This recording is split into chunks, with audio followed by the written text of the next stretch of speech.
Welcome to Improving Sales Performance, a podcast highlighting tips and insights aimed at helping sales organizations realize and maybe even exceed their goals. Here, we chat with thought leaders, experts, and gurus who have years of sales experience from a wide range of industries. I'm your host, Matt Sunshine, CEO at the Center for Sales Strategy, a sales performance consulting company.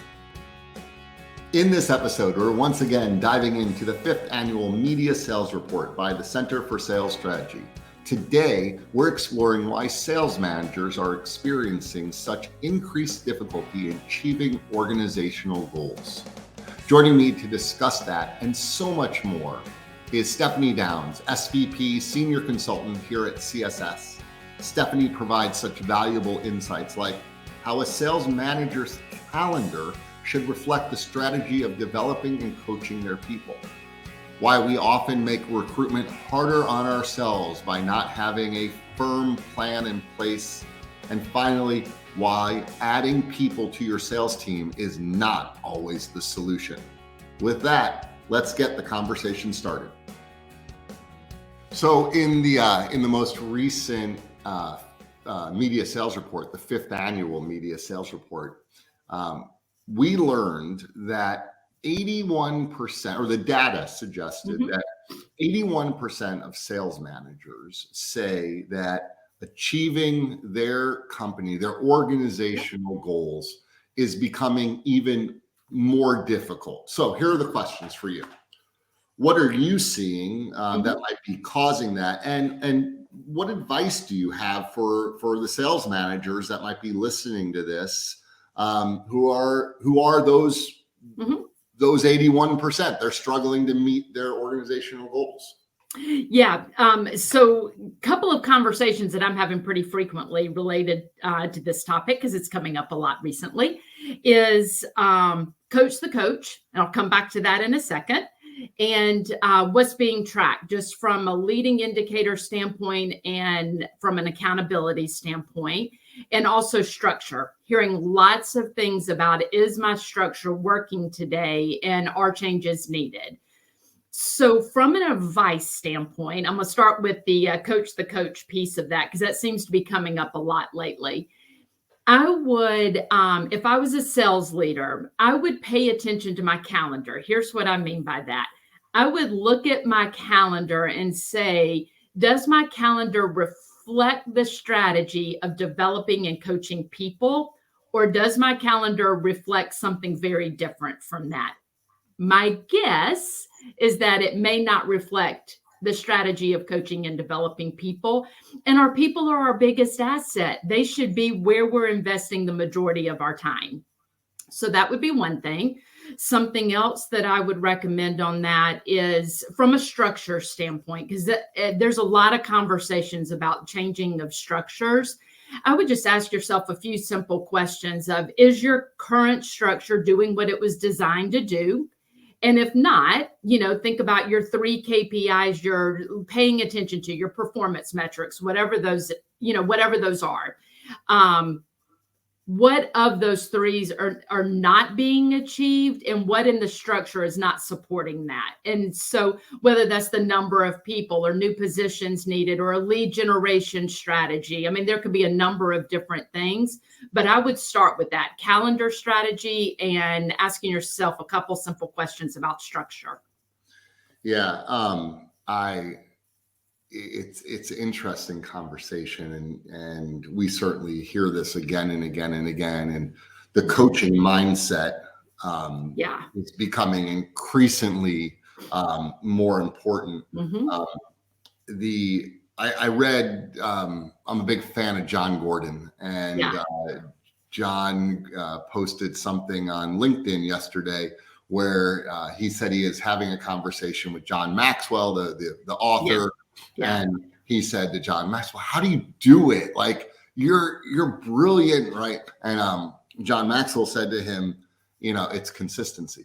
And consistency compounds. That's right. And so coaching, right? And so I read that. I was like, consistency compounds. Like, oh, it's so smart. Here's the thing. Coaching someone one time. Don't bother. Don't bother. I mean, okay, I gave them coaching, check. No, it's a constant commitment That's to right. coaching. Yeah, Consistency compounds, coaching that's compounds. right.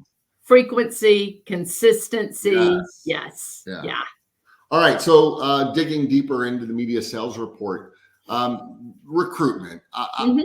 always going to be a topic Yeah. that we find ourselves talking about. And in some years, it's easier. In some years, it's harder. Yep. Some years you're needing to hire more people. Other years you're not needing to hire as many people. But Yeah. 43% of sales managers still say it is the hardest part of their job. Mhm. So whether it is hard out there or whatever, 43%, just under half, are saying it's the hardest part of the job. So what can managers do to make this part of their job a little easier? And how can managers Mhm. better recruit while keeping an eye on achieving those organizational Yeah. goals? Yeah. So I agree. It is hard out there. I don't want to minimize the fact that it's hard out there, but I think we also make that harder on ourselves too, because we don't have a plan in place for it, right? Or we do it when we have open positions and not all year round. We should be doing that all the time and building our talent bank, right? And I think that sales leaders also feel the pressure that they have to do it all themselves. Don't do it in a vacuum. Get people to help you, right? Have a team, ask your employees, create employee incentive plans to get referrals from them. Ask clients for referrals. Use nominator questions to make the efforts when you are recruiting better. Don't just say who are the best salespeople, that call on you. Um, who are those that problem solve on a regular basis? Who has the best ideas? Who are naturally inquisitive? Think about what that outbound effort looks and sounds like. But it goes back to even what we were saying earlier about your strategy on the calendar. You have to put 60 minutes on the calendar every week that you are actively having candidate conversations, or that you're searching on social media or reaching out to clients, whatever that is. But you got to have a strategy to support it. Yeah, absolutely. Yeah, absolutely. And I know you're getting ready to lead talent focused management Yeah. like this week Yeah. today, Today. and this will be one of the things that I know you're going to focus on. And Yeah. I think that one of the biggest takeaways that is shared at the end of every talent focused management workshop that CSS Yeah. has ever done, and I don't know how many CSS has done. I would imagine that we've probably run that workshop a couple of hundred times Yeah. over the years, right? Over the last 40 years. I would say 100% of the time at the end of that workshop, when we go around the room and say biggest takeaways, talent bank. Talent bank every single time. Yeah. Right. And I think that's when I was saying they make it harder on themselves. They know they need to be doing it. They just don't always do it. This Right. falls into the category of just do it. Right. Just do it. I mean, just do it. Make it a priority. Make it Yeah. a priority and 60 just minutes on your calendar every week. do it. Yeah. Yeah. I do know of one general manager in the broadcast arena that every single one of his sales manager or their sales managers is required to spend 60 minutes a week. I love it. On recruitment, required and I love it. required to report outcomes. Yeah. And with that too, more senior leaders in organizations, general manager, et cetera, make that part of your weekly one-on-one with your sales leaders. Have them bring to those meetings, when you think about the agenda for those meetings, have that as part of the regular conversation. How many candidate conversations did you have this week? How much time did you spend? How many people do you have in your talent bank? Make that part of the weekly agenda. 20 years ago, when I worked at a radio broadcaster, I worked at Susquehanna Radio. I had an MBO that was paid monthly, a monthly MBO. Yeah. And all I had to do to earn that monthly MBO is show my updated talent bank and highlight, put in yellow, the new people that had been added to it. And as long as there were at least a minimum number of people that was established, I would earn my MBO. I like it. It's not, and there's nothing new. But it truly falls into the what gets measured gets done. Right. It's like, hey, you want that MBO? Here you go. All you have to do is keep an updated talent bank. Yeah. Love that. Yeah. All right. So,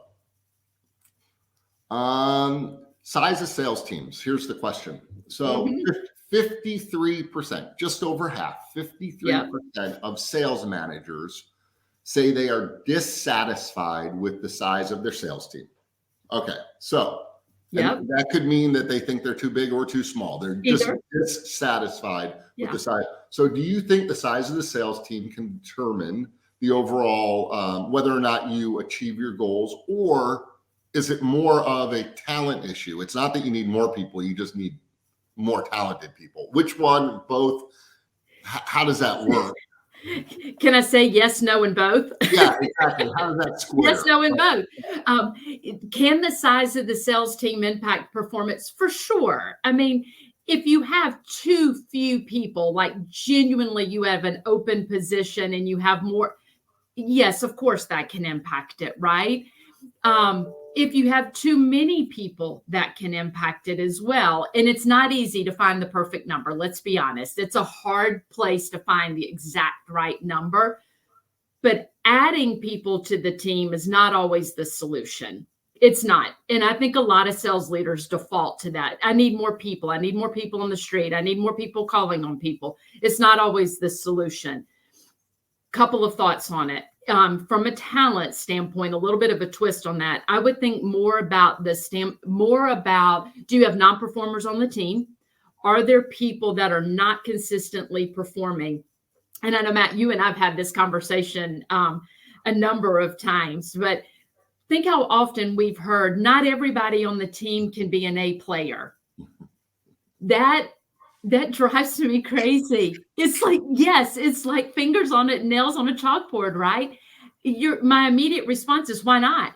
It doesn't mean that it's easy to have all A players on the team, but we should have the mindset that we should have all A players on the team and strive to get there. So if you're really thinking about the size of your sales team, I would start with really doing some performance analysis over a period of time of looking at everybody and how they're contributing to the overall organization. And if you have C players, get them to be a B or an A player, or consider moving them out of the organization, etc. B to A. Have the mindset of all A players. Yeah, you're exactly right. It drives me absolutely. That is nails on a chalkboard. Yes. The other thing that strikes me about this is sometimes sales teams, what I've seen is there might be fewer salespeople, but sales teams have expanded. Right. So where in the old days, 5 years ago, you had 7 salespeople and 2 assistants. So you had 9 people. Today, maybe you have 5 salespeople, but you have 2 account managers, a specialist, and it goes back to what we were saying earlier in the conversation about structure, right? The siloed sales structure is not working. It hasn't worked for years, but it is definitely not working today.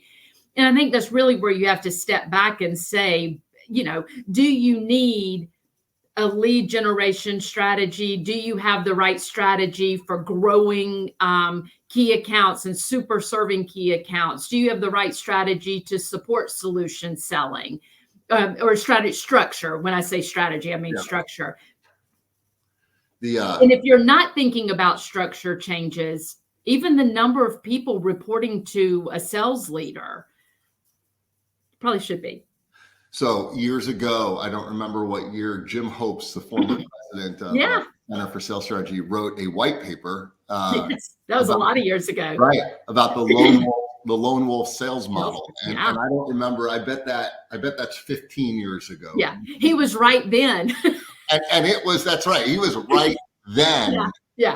It's still right. So if you're listening to this, you should go to our website, or I bet if you just Google Lone Wolf. I bet if you Google it. Yeah. Lone Wolf Sales Approach by the Center for Sales Strategy. I bet you find it. I bet it comes up. Yes.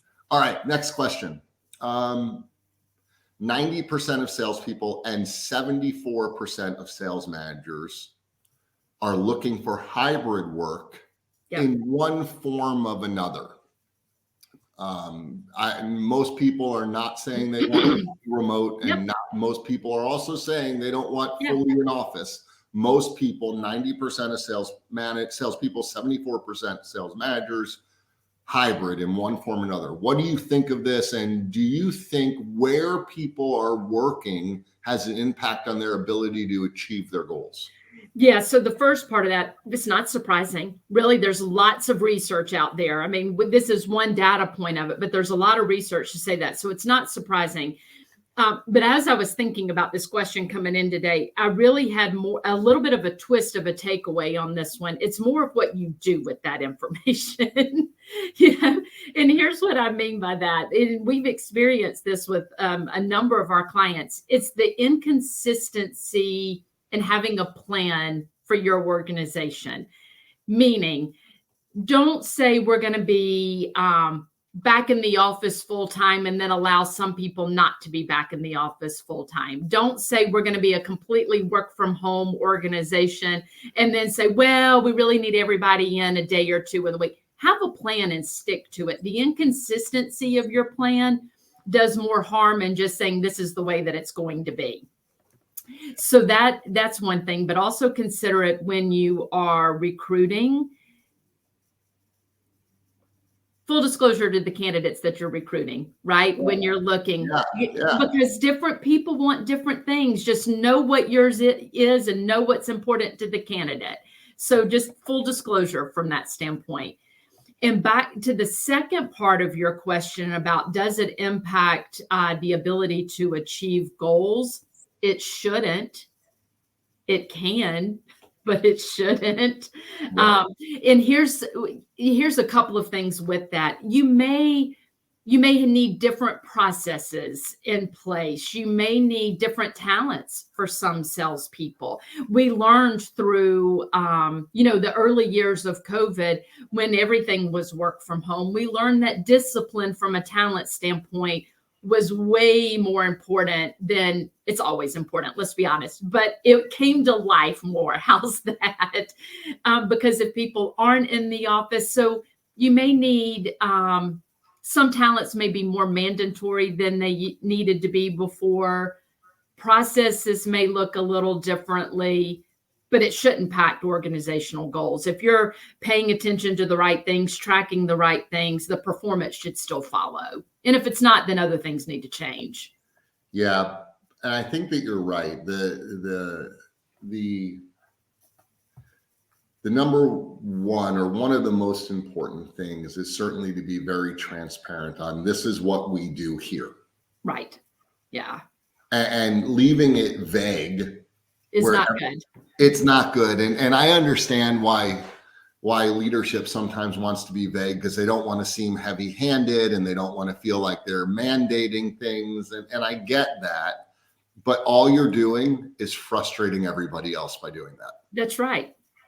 Yeah. Right. Because everyone is waiting for someone to say, here are the rules. Yeah. And just give us the rules. Let us play. Transparency. Yeah. All right. So, Stephanie, thank you so much for joining the podcast today. Really appreciate it. Your insights are so valuable and so appreciated. So thank you for joining us. And thank everyone for listening or watching. We really appreciate you. Please tune in for the net. We are going through the entire media sales report and producing several of these podcasts that are specifically on the media sales report. So thanks for listening to this one, but make sure you listen to the others as well. And we'll see you again on another Improving Sales Performance podcast. This has been Improving Sales Performance. Thanks for listening. If you like what you heard, join us every week by clicking the subscribe button. For more on the topics covered in the show, visit our website, thecenterforsalesstrategy.com. There you can find helpful resources and content aimed at improving your sales performance.